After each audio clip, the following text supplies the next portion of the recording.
vào đêm hoang con tim hao gầy,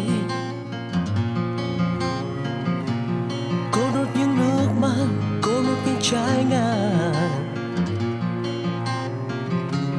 từng ngụm thời gian cho thân hoang tàn.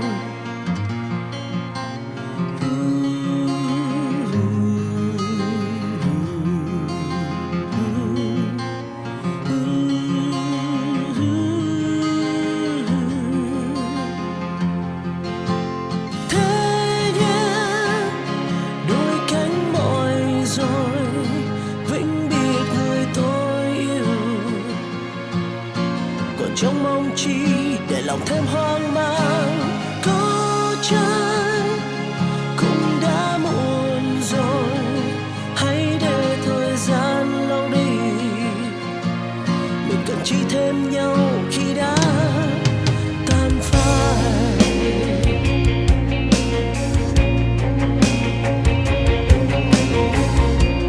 Đã có lúc thức trắng để đến những ánh sao,